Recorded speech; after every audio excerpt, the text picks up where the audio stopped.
হাবিবাল্লাহ, আমার মাতা পিতা দুনিয়ার জমিনে বেঁচে আছে। রাসূল সাল্লাল্লাহু আলাইহি ওয়াসাল্লাম আবার বাম দিকে তাকিয়ে বললেন, যাও গিয়ে মাতা পিতার খেদমত করো।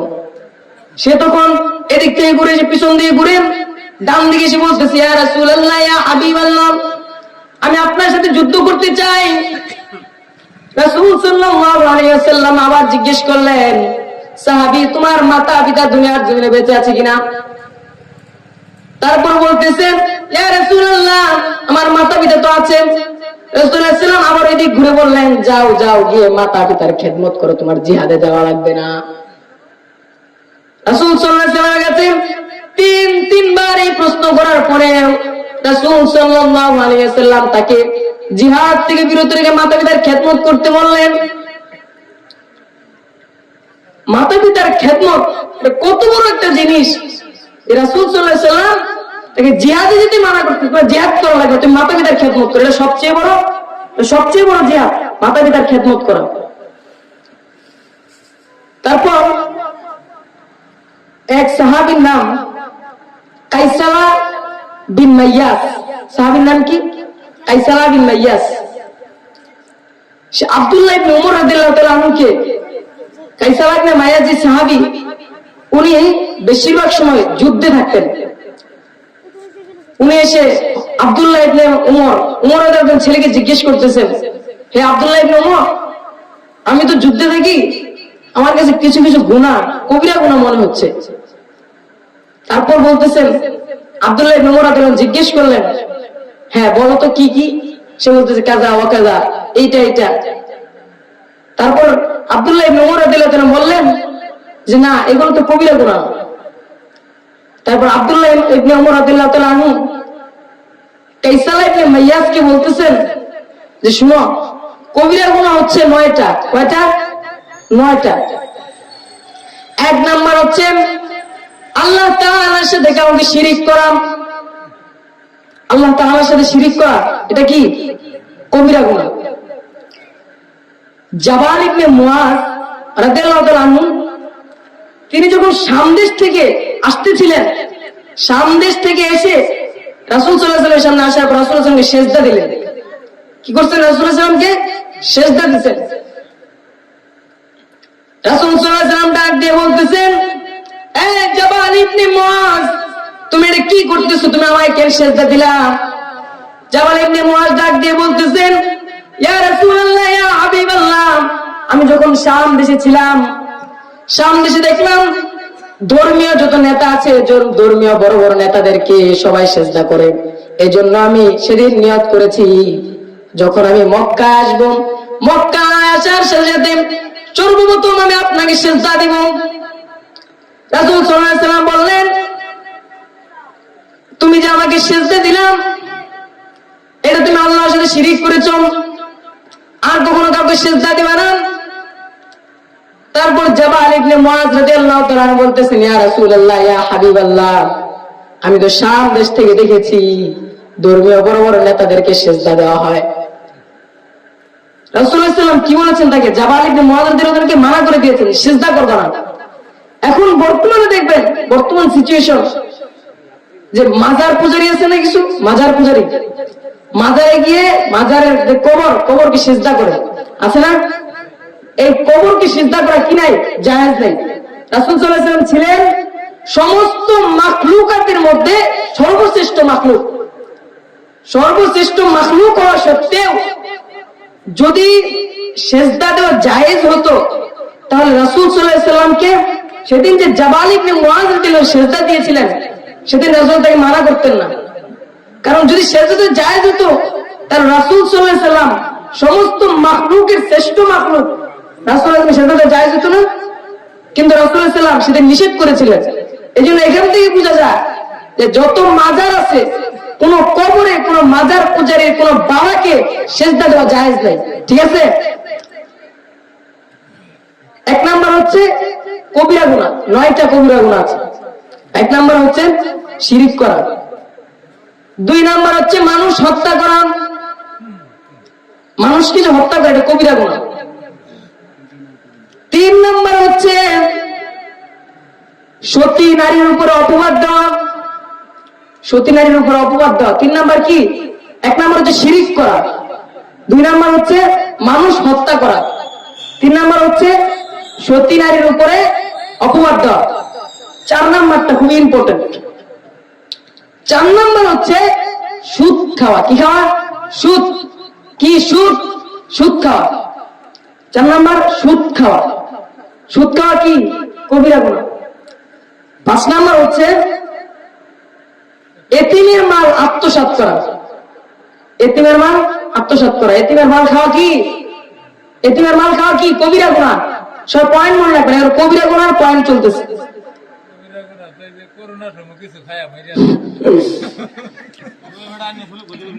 7 নম্বর হচ্ছে 6 নম্বর হচ্ছে জিহাদের ময়দান থেকে পলায়ন করা। ধরেন আপনি জিহাদে গিয়েছেন, সেখান থেকে পলায়ন করলে এটা হচ্ছে কবিরা গুনাহ। 7 নম্বর হচ্ছে মসজিদে ধর্মদ্রোহী কাজ করা, এটা হচ্ছে কবিরা গুনাহ। 8 নম্বর হচ্ছে ধর্মের সাথে উপহাস করা, এটা 8 নম্বর।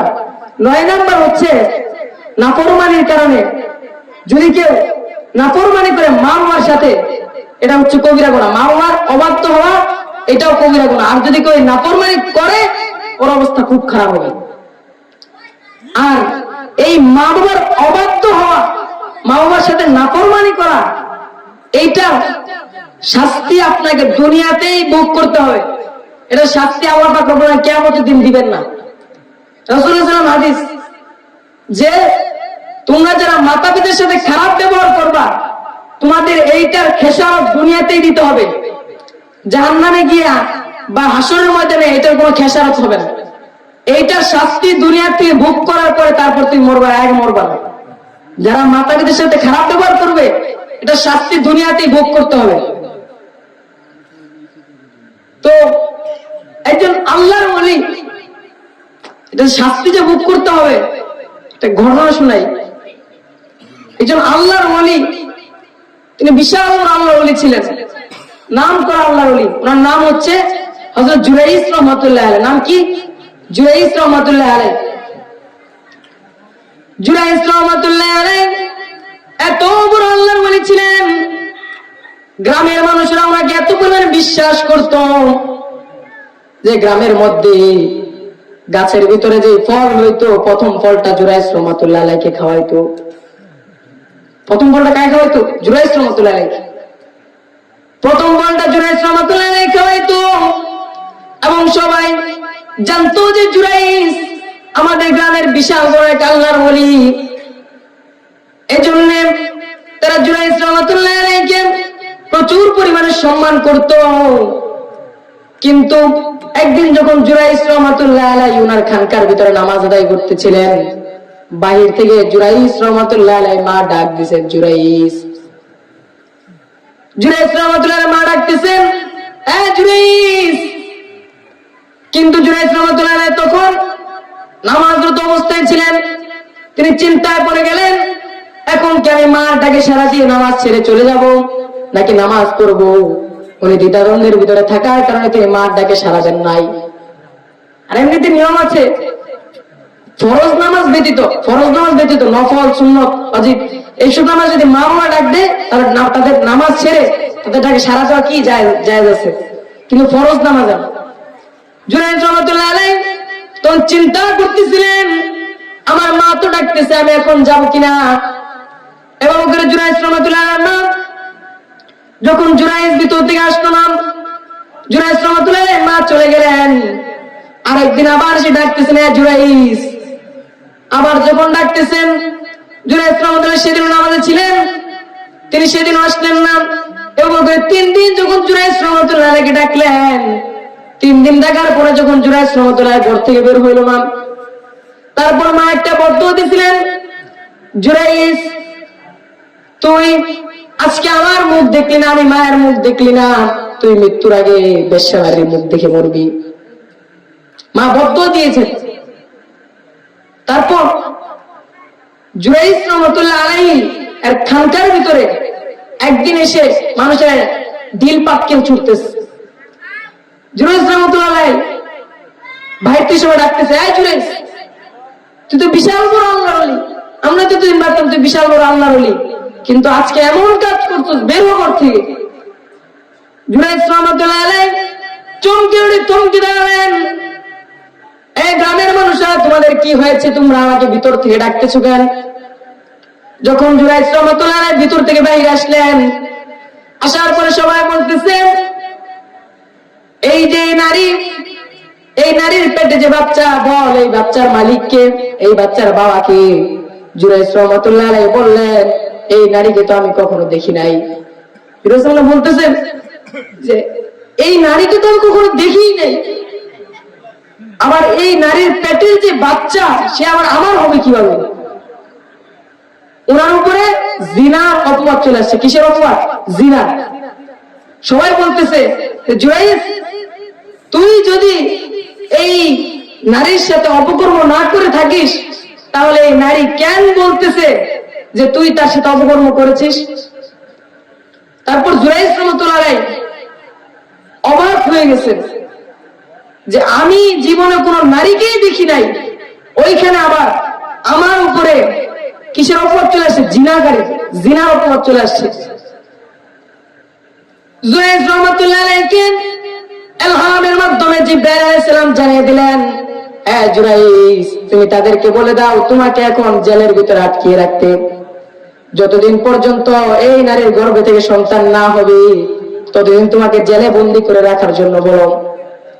জুনাইদ রহমাতুল্লাহ আলাইহি ইলহামের মাধ্যমে জিবরাইল আলাইহিস সালামের কথা শুনে তাদেরকে বললেন, ও গ্রামবাসীরা, তোমরা আমাকে জেলের ভিতরে বন্দী করো, যেই দিন এই নারীর গর্ভে থেকে বাচ্চা হবে সেই দিন আমাকে জেল থেকে বের করবা। দেখতে দেখতে অনেকদিন কেটে গেল।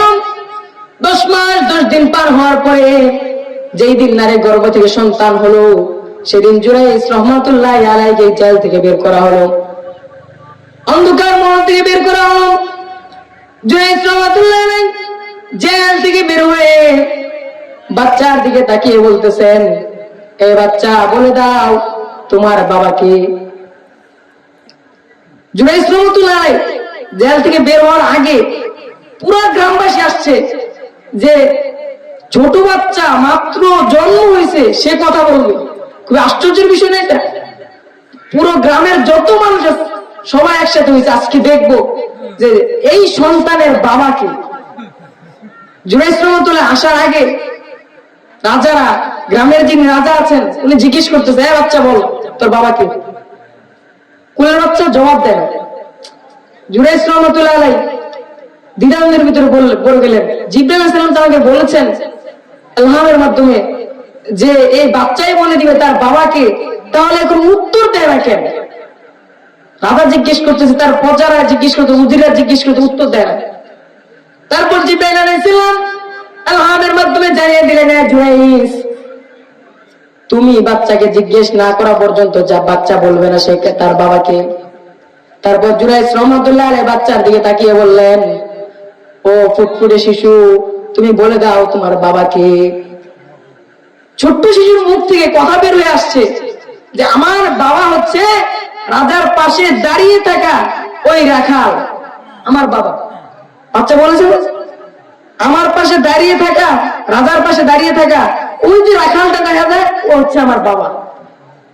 জুনাইদ রহমাতুল্লাহ বলার সাথে সাথেই সে দেখিয়ে দিয়েছে আঙ্গুল দিয়ে যে ওই রাখালটা হচ্ছে আমার বাবা, জুনাইদ আমার বাবা না। এখন জুনাইদ রহমাতুল্লাহ আলাইহির উপরে যে এত বড় একটা অপবাদ আসলো, আসার কারণ কি? আসার কারণটা আগেই তো বলেছি যে ওনার মা 3 দিন উনি নামাজরত অবস্থায় ছিলেন, ওই সময়টা আগে সারা দেন নাই, উনি ভালো কাজের ভিতরে ছিলেন। ওইখানে মা একটা বদদোয়া দিয়েছে, ওই বদদোয়াটা এমন ভাবে লেগেছে যে ওনার উপরে জিনার অপবাদ চলে আসছে। উনি যদি আল্লাহর ওলি না হতেন তাহলে কিন্তু ওনার শাস্তি হতো যে মৃত্যুদণ্ড। ওনার এক তো অপমানিত হয়েছে, দ্বিতীয়ত ওনার শাস্তি হতো মৃত্যুদণ্ড।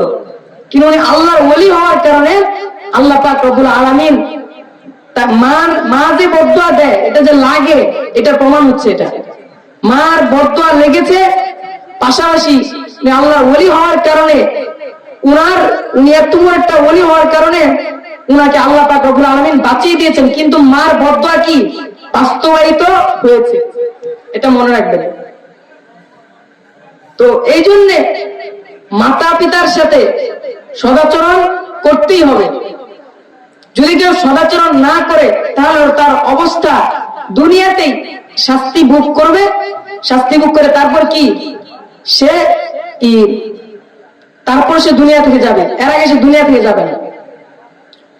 এই মার দোয়ার কারণে বর্তমানে আমরা একজন আল্লাহর ওলিকে চিনি, সবাই চিনি, বাইজিদ বুস্তামি রহমতুল্লাহ আলাইহি, চিনি কিনা?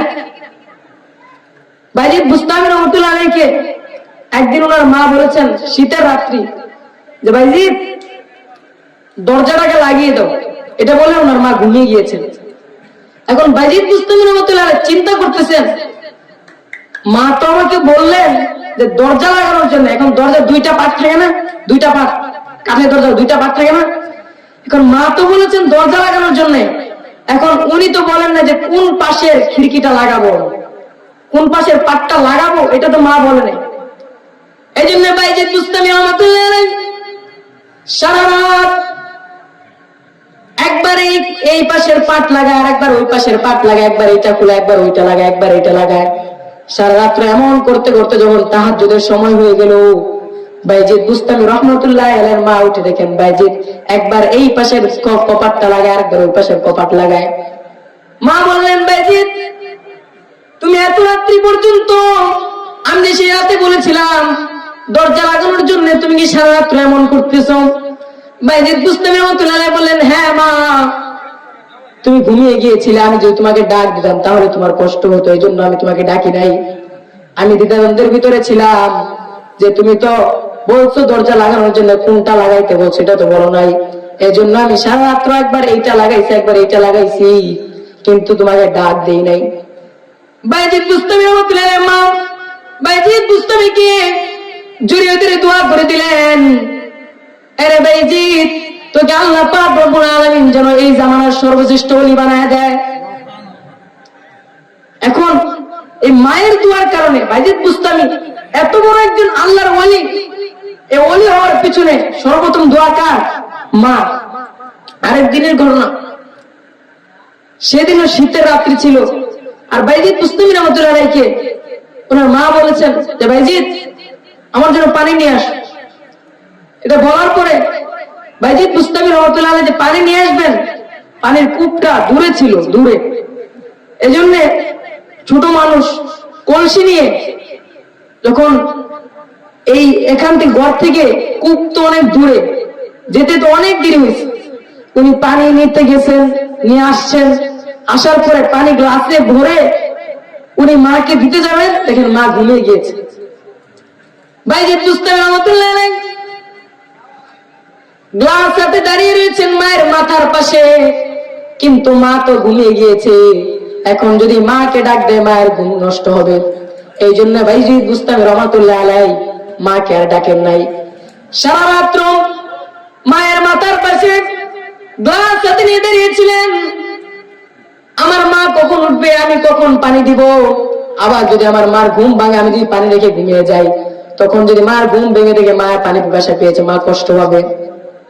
এই জন্য বাইজিদ বুস্তামি রহমতুল্লাহ আলাইহি সেদিনও সারা রাত্রি মায়ের মাথার পাশে পানির গ্লাস নিয়ে দাঁড়িয়েছিলেন। সকালে যখন তাহাজ্জুদের সময় হয়েছে, বাইজিদ বুস্তামি রহমতুল্লাহ আলাইহি উনি যখন সারা রাত্র গ্লাস হাতে মায়ের পাশে দাঁড়িয়েছিলেন, মা তাহাজ্জুদের সময় উঠে দেখেন বাইজিদ বুস্তামি রহমতুল্লাহ আলাইহির মাথার কাছে দাঁড়িয়ে আছেন। এই জন্য উনি সেদিন বাইজিদ বুস্তামিকে জড়িয়ে ধরে আবারও দোয়া করেছিলেন, বাইজিদ তোমাকে আল্লাহ পাক রব্বুল আলামিন যেন জামানার বড় ওলি বানিয়ে দেন। বাইজিদ বুস্তামি রহমতুল্লাহ আলাইহি এত বড় ওলি হওয়ার পিছনেও কার দোয়া? মায়ের দোয়া। মায়ের দোয়া আছে কিনা এখানে? এত বড় ওলি হওয়ার পিছনেও মায়ের দোয়া। মুসা আলাইহিস সালামের জামানার এক কাহিনী। মুসা আলাইহিস সালাম একদিন আল্লাহর কাছে জিজ্ঞেস করতেছিলেন, আল্লাহ কাল কিয়ামতের মাঠে আমি যে জান্নাতে যাব, জান্নাতে আমার সাথে থাকবে কে? সে আল্লাহ পাক রব্বুল আলামিনকে জিজ্ঞেস করতেছেন মুসা আলাইহিস সালাম, জান্নাতে আমার সাথে থাকবে কে? তারপর আল্লাহ পাক রব্বুল আলামিন বলতেছেন, মুসা তোমার সাথে জান্নাতে থাকবে একজন কসাই। কে? একজন কসাই তোমার সাথে জান্নাতে থাকবে। মুসা আলাইহিস সালাম চমকে উঠে থমকে দাঁড়ালেন। আমি এত বড় নবী, আমি এত বড় একজন নবী, আমার সাথে নাকি একজন কসাই জান্নাতে থাকবে? খুবই আশ্চর্যের বিষয়। আমি আজকে সেই কসাইকে খুঁজে বের করবো, যেই কসাই আমার সাথে জান্নাতে থাকবে। মুসা আলাইহিস সালাম কসাইয়ের কাছে চলে গেলেন। কসাইয়ের কাছে যাওয়ার পরে কসাইকে দেখলেন যে গোস্ত কাটতেছে। যখন সমস্ত গোস্ত বিক্রি করা শেষ, শেষে এক টুকরা গোস্ত একটা পলিথিনের ভিতরে নিয়ে কসাই বাড়ির দিকে রওনা দিয়েছেন। মুসা আলাইহিস সালাম বলতেছেন, এ কসাই, আমি কি আজকে তোমার মেহমান হতে পারি? কসাই বললেন, হ্যাঁ অবশ্যই আপনি আমার মেহমান হতে পারেন। তারপর মুসা আলাইহিস সালাম কসাইয়ের সাথে কসাইয়ের বাড়ির দিকে রওনা হলেন। বাড়িতে যাওয়ার পরে কসাই সেই গোস্তটাকে রান্না করে রুটি দ্বারা ভিজিয়ে মাকে খাইয়ে দিলেন। কসাইয়ের মাকে গোস্ত দিয়ে সর্বপ্রথম কাকে খাইয়েছেন? মাকে। মাকে খাওয়ানোর পরে তার বিবি বাচ্চা উনি সবাই খাইছে। তো তারপর মাকে খাওয়ানোর পরে মা কসাইয়ের কানে কানে একটা কথা বলছেন। তারপর কসাই একটা মুচকি হেসে দিয়েছেন। মুসা আলাইহিস সালাম জিজ্ঞেস করলেন, কসাই, তুমি বাজার থেকে গোস্ত নিয়ে আসলাম, নিয়ে আসার পরে সর্বপ্রথম মাকে খাওয়াইলাম, খাওয়ানোর পরে মা তোমার কানে কানে কি বললো, তুমি মুচকি হেসে দিলাম? কসাই বলতেছে, শুনুন, আমি যখন প্রতিদিন বাজার থেকে আসি, আসার সময় আমার মায়ের জন্য গোস্ত নিয়ে আসি। সর্বপ্রথম আমার মাকে খাওয়াই, তারপর আমি খাই। তারপর মা আমার কানে কানে বলে দেয়, আল্লাহ পাক যেন তোর মুসা আলাইহিস সালাম এসে তোকে জান্নাতে রাখে।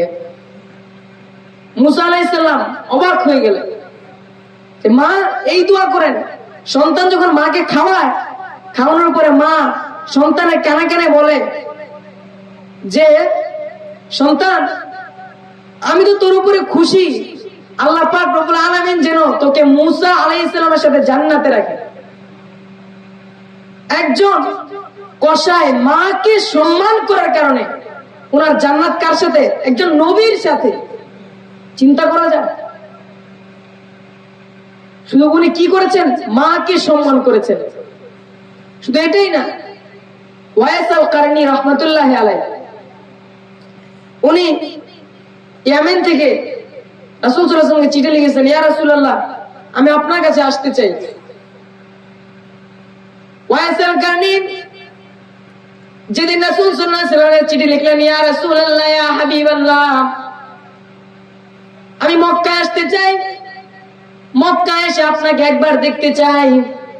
রাসূল সাল্লাল্লাহু আলাইহি ওয়াসাল্লাম ওয়াইস আল কারনীকে বললেন, এ ওয়াইস, তুমি ইয়ামেনেই থাকো, ইয়ামেনে তোমার মার সেবা করো। তারপর ওয়াইস আল কারনী আর মক্কায় আসেন নাই, তিনি ইয়ামেনেই ছিলেন, ইয়ামেনে মায়ের খেদমত করতেন। রাসূল সাল্লাল্লাহু আলাইহি ওয়াসাল্লাম মৃত্যুর আগে একদিন সমস্ত সাহাবীদেরকে ডাক দিয়ে বলতেছেন, সাহাবীরা শুনো, ইয়ামেন থেকে একজন লোক আসবে, তার নাম হচ্ছে ওয়াইস আল কারনী। তোমরা যদি তাকে পাও, তাকে বলে দিও যে রাসূল সাল্লাল্লাহু আলাইহি ওয়াসাল্লাম বলেছেন ওনার উম্মতের জন্য দোয়া করতে। রাসূল সাল্লাল্লাহু আলাইহি ওয়াসাল্লাম উমর রাদিয়াল্লাহু তাআলা আনহুকে আর আলী রাদিয়াল্লাহু তাআলা আনহুকে ডাক দিব, আলী, উমর, শুনো, তোমরা দুজন ওয়াইস আল কারনীকে তোমরা পাওয়ার পরে তোমরা তাকে বলবা যে রাসূল সাল্লাল্লাহু আলাইহি ওয়াসাল্লাম বলে গিয়েছেন তুমি হাত তুলে আমাদের জন্য দোয়া করতে। কি বলেছেন? আলী, তুমিও বলবা যে আমার জন্য একটু দোয়া করে দেন। উমর রাদিয়াল্লাহু বলেছেন, উমর, তুমিও বলবা যে আমার জন্য দোয়া করতে। বরঞ্চ উমর রাদিয়াল্লাহু তাআলা আনহু ছিলেন সাহাবী, আর ওয়াইস আল কারনী রাহমাতুল্লাহ আলাইহি ছিলেন তাবী। ওয়াইস আল কারনী ওনার থেকে রাসূল সাল্লাল্লাহু আলাইহি ওয়াসাল্লাম নসিহত করে গিয়েছেন যে ওয়াইস আল কারনীকে যদি তোমরা পাও, তাকে বলে দিও আমার উম্মতের জন্য দোয়া করতে, আর নিজের জন্য দোয়া করায়নি। এটা কেন বলেছেন? কারণ আছে। কারণটা হচ্ছে ওয়াইস আল কারনী রাহমাতুল্লাহি আলাইহি মায়ের খেদমত করতে গিয়ে ওই মক্কায় আসতে পারেন নাই, আর মক্কায় না আসার কারণে রাসূল সাল্লাল্লাহু আলাইহি ওয়াসাল্লামকে না দেখার কারণে উনি সাহাবী হতে পারেন নাই, ওই তাবেঈ ছিলেন। মায়ের খেদমত এমন বড় এক খেদমত, যেটা করার কারণে দেখেন মূসা আলাইহিস সালামের সাথে একজন কসাই জান্নাতে যাবে। মায়ের খেদমত করার কারণে আজকের সর্বশ্রেষ্ঠ ওলি বাইজিদ বুস্তামি, ওনার পিছনে ওনার মায়ের দোয়া, এবং ওয়াইস আল কারনী রাহমাতুল্লাহ আলাইহি উনি একজন তাবী হওয়া সত্ত্বেও রাসূল সাল্লাল্লাহু আলাইহি ওয়াসাল্লাম ওসিয়ত করে গিয়েছেন যে উমর, আলী, তোমরা ওয়াইসকে বলো যেন সে আমার উম্মতের জন্য এবং তোমরা তোমাদের জন্য ওনার কাছ থেকে দোয়া করায় নিও, কারণ সে মায়ের খেদমত করত। আর যে ব্যক্তি মায়ের খেদমত করে তার দোয়া আল্লাহ পাক রব্বুল আলামিন কখনো বৃথা দেন না। কি দেন না? বৃথা দেন না। আর তিনজন ব্যক্তির দোয়া কোন পর্দা ছাড়াই, তিনজন ব্যক্তি যদি দোয়া করে সেটার ভিতরে কোনো পর্দা থাকে না। এক নাম্বার হচ্ছে মুসাফিরের দোয়া। কার দোয়া? মুসাফিরের দোয়া, বদদোয়া, দোয়া প্লাস বদদোয়া। মুসাফির যদি বদদোয়া দেয় সেটাও লাগবে, দোয়া করলে সেটাও লাগবে। দুই নাম্বার হচ্ছে মজলুম। আপনি এলাকার বিশাল বড় এক নেতা, এখন আরেকজন যিনি জীর্ণশীর্ণ কৃষক, ওনার উপরে জুলুম করে ওনার জমি নিয়ে গিয়েছেন, আপনি কি জালেম? আর যে কৃষক সে হচ্ছে মজলুম, সে কি মজলুম? আর সেই কৃষক যদি বলে আল্লাহ আজকে এই নেতা আমার থেকে জমিটা ছিনিয়ে নিয়েছে, তুমি তাকে দেখে নিও, এটা যদি সে বলে তাহলে আপনার খবর আছে। মজলুমের দোয়া প্লাস বদদোয়া দুইটা আল্লাহর কাছে কবুল, কোনো পর্দা থাকে না এর ভিতরে, সরাসরি কবুল। আর তিন নাম্বার হচ্ছে মা বাবার দোয়া বদদোয়া। তিন নাম্বার কি? মা বাবার দোয়া বদদোয়া। মা বাবা যদি কোনো দোয়া করেন বা কোনো বদদোয়া করেন সেটার ভিতরে কোনো পর্দা থাকে না, এটা সরাসরি কবুল। আর এই পর্দা না থাকার কারণেই একজন মানুষ কসাই হওয়া সত্ত্বেও মূসা আলাইহিস সালামের সাথে জান্নাতে, একজন মানুষ সাধারণ একটা ছেলে হওয়া সত্ত্বেও মায়ের দোয়ার কারণে সে আজকে বাইজিদ বুস্তামি, ঠিক কিনা? আর এই মায়ের বদদোয়ার কারণেই হযরত ওই শুরুতে যেই আল্লাহর ওলির কাহিনী বললাম, উনি মায়ের বদদোয়ার কারণে ওনার উপর জিনার অপবাদ চলে আসছে। তো এই মা যদি কারোর উপর অসন্তুষ্ট থাকে, রাসূল সাল্লাল্লাহু আলাইহি ওয়াসাল্লাম সাহাবী ছিলেন আলকামা রাদিয়াল্লাহু তাআলা আনহু, নাম কি? আলকামা। সবাই বলেন আলকামা রাদিয়াল্লাহু তাআলা আনহু। আলকামা রাদিয়াল্লাহু তাআলা আনহু উনি বিশাল ভালো একজন সাহাবী ছিলেন। আলকামা রাদিয়াল্লাহু তাআলা আনহু যখন মৃত্যু শয্যায় সজ্জিত, তিনি এখন আল্লাহর ডাকে সাড়া দিয়ে দুনিয়া ত্যাগ করবেন, এমন সময় সমস্ত সাহাবীরা বলতেছেন, ও আলকামা তুমি কালিমা পড়ো। কিন্তু আলকামা রাদিয়াল্লাহু তাআলা আনহুর মুখ দিয়ে কালিমা আসতেছিল না। সমস্ত সাহাবীরা চমকে উঠে থমকে দাঁড়ালো। আলকামা রাদিয়াল্লাহু তাআলা এত ভালো একজন সাহাবী, ওনার মুখ দিয়ে কেন কালিমা আসতেছে না? সবাইকে রাসূল সাল্লাল্লাহু আলাইহি ওয়াসাল্লামকে তলব করলে, ইয়া রাসূলুল্লাহ, ইয়া হাবিবাল্লাহ, আলকামা রাদিয়াল্লাহু তাআলা আনহু তিনি এত ভালো একজন সাহাবী, কিন্তু মৃত্যুর সময় ওনার মুখ দিয়ে কালিমা আসতেছে না। রাসূল সাল্লাল্লাহু আলাইহি ওয়াসাল্লাম তাড়াতাড়ি করে আসলেন, এসে আলকামা রাদিয়াল্লাহু তাআলা আনহুর পাশে বসলেন। পাশে বসে রাসূল সাল্লাল্লাহু আলাইহি ওয়াসাল্লাম বললেন আলকামা কালিমা পড়ে, কিন্তু আলকামা রাদিয়াল্লাহু মুখ দিয়ে কালিমা আসতেছে না। বরং উনি একজন সাহাবী ছিলেন। হযরত আনাস রাদিয়াল্লাহু তাআলা আনহুকে বললেন, আনাস তুমি আলকামার মাকে ডাকো, মাকে আমার সামনে নিয়ে আসো। আলকামা রাদিয়াল্লাহু তাআলা আনহুর মা বৃদ্ধ ছিলেন, লাঠি দিয়ে ভর করে রাসূল সাল্লাল্লাহু আলাইহি ওয়াসাল্লামের সামনে আসলেন। রাসূল সাল্লাল্লাহু আলাইহি ওয়াসাল্লাম আলকামা রাদিয়াল্লাহু তাআলার মাকে জিজ্ঞেস করলেন, ও আলকামার মা, তুমি কি তোমার সন্তানের উপরে সন্তুষ্ট? তোমার সন্তান দুনিয়াতে থাকা অবস্থায় কেমন ছিল? আলকামা রাদিয়াল্লাহু তাআলার মা বলতেছেন, ইয়া রাসূলুল্লাহ, ইয়া হাবিবাল্লাহ, আলকামা তো খুব ভালো একজন সাহাবী, খুবই দিনদার সাহাবী। তারপর রাসূল সাল্লাল্লাহু আলাইহি ওয়াসাল্লাম বলতেছেন, সে এত দিনদার হওয়া সত্ত্বেও তার মুখ দিয়ে কেন কালিমা আসতেছে না? তারপর মা বলতেছেন, ইয়া রাসূলুল্লাহ, ইয়া হাবিবাল্লাহ, আলকামা এত ভালো একজন সাহাবী হওয়া সত্ত্বেও আমি তার উপরে সন্তুষ্ট না। রাসূল সাল্লাল্লাহু আলাইহি ওয়াসাল্লাম বেলাল রাদিয়াল্লাহু তাআলা বললেন, বেলাল লাকড়ি জোগাড় করুন, লাকড়ির স্তূপ বানাও, আমি আলকামার লাশকে পুড়িয়ে দিব। মা এই কথা শুনে চমকে উঠে থমকে দাঁড়ালো। আমার সামনে আমার সন্তানের লাশ পড়বে, এটা আমি সহ্য করতে পারি না। তারপর আলকামা রাদিয়াল্লাহু তাআলা মা রাসূল সাল্লাল্লাহু আলাইহি ওয়াসাল্লামকে বলতেছেন, ইয়া রাসূলুল্লাহ, ইয়া হাবিবাল্লাহ, আপনি আলকামার লাশকে পুড়িয়েন না। রাসূল সাল্লাল্লাহু আলাইহি ওয়াসাল্লাম বলতেছেন, আলকামার মা শুনো, তোমার ছেলে দুনিয়াতে যদি এই সামান্য লাকড়িতে পড়ে ছাই হয়ে যায়, সেটা শাস্তি হবে সামান্য, কিন্তু সে যদি তোমার অসন্তুষ্টি নিয়ে দুনিয়া থেকে বিদায় হয়ে যায়, কাল কিয়ামতের শাস্তি হবে খুব কঠিন। এজন্য তার জন্য ভালো হবে তাকে দুনিয়াতে লাকড়ি দিয়ে পুড়িয়ে দেই। তারপর আলকামা রাদিয়াল্লাহু তাআলা বলতেছেন, আলকামা রাদিয়াল্লাহু তাআলা মা বলতেছেন, ইয়া রাসূলুল্লাহ, ইয়া হাবিবাল্লাহ, আপনি আমার সন্তানের লাশকে পুড়িয়েন না, আমি আমার সন্তানের উপরে সন্তুষ্ট, আপনি আমার সন্তানের লাশকে পুড়িয়েন না। একজন সাহাবী হওয়া সত্ত্বেও মা অসন্তুষ্ট থাকার কারণে তার মুখ দিয়ে কালিমা আসতেছে না মৃত্যুর সময়, কিন্তু সে একজন কি সাহাবী। এর পিছনে কারণ কি? মা অসন্তুষ্ট। মা অসন্তুষ্ট থাকার কারণেই সাহাবী হওয়া সত্ত্বেও ওনার মুখ দিয়ে কালিমা আসতেছে না। কতগুলো রেফারেন্স দেখেন। জুরাইজ রাহমাতুল্লাহ আলাইহি মার বদদুয়ার কারণে জিনার অপবাদ চলে আসছে, আর মার দুয়ার কারণে উনি বাইজিদ বুস্তামি হয়েছেন। মার দুয়ার কারণে মূসা আলাইহিস সালামের সাথে কসাই জান্নাতে যাবে, আর মায়ের দুয়ার কারণে, মায়ের অসন্তুষ্টের কারণে আলকামা রাদিয়াল্লাহু তাআলার মুখ দিয়ে কালিমা নসিব হচ্ছে না, কালিমা আসতেছে মৃত্যুর সময়।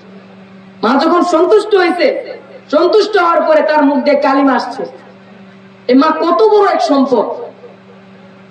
আর আজকে এই সম্পদকে অনেকে অবহেলা করে। আমাদের মাঝে অনেক আছে যে মা নামক এই মূল্যবান জিনিসটাকে কদর করতে পারে না। আর মা যে খেদমত করবে, আল্লাহ পাক রব্বুল আলামিন বলেছেন, যে ব্যক্তি মায়ের খেদমত করবে সে কোনদিন গরিব হবে না মার খেদমত করলে। এজন্য আমরা মা নামক রত্নকে সকলেই সম্মান করার চেষ্টা করব। সকলে রাজি আছি তো ইনশাআল্লাহ? সকলে হাত তুলে দেখান যে আজকের পর থেকে, সবাই বলেন আজকের পর থেকে, বলেন আজকের পর থেকে মা বাবার সাথে সদাচরণ করব। ঠিক আছে? এখন যাদের মা বাবা আছে তাদের জন্য তো এটা, যে হ্যাঁ মা বাবা আজকে গেলাম, হ্যাঁ বাড়িতে গিয়ে মার সাথে ভালো ব্যবহার করবো। হ্যাঁ যাদের আছে, কিন্তু যাদের নাই তারা কি করবে? প্রশ্ন আসে না? আমার তো নাই, আমি কি করব? তাদের জন্য একটা মূল্যবান সুযোগ আছে। সুযোগটা কি? যাদের মা বাবা নাই দুনিয়াতে, তাদের জন্য সুযোগটা হচ্ছে তাদের মা বাবা যেখানে শুয়ে আছে সেই জিনিসটাকে, সেই জায়গাটাকে টাকা দিয়ে হোক, সম্পদ দিয়ে হোক, মেহনত দিয়ে হোক, পরিশ্রম দিয়ে হোক, কষ্ট করে হোক, সেই জায়গাটাকে সুন্দর করে দেওয়া। আর সেই জায়গাটাকে সুন্দর করে দেওয়ার পরে সেখানে এসে যত মানুষ দোয়া করবে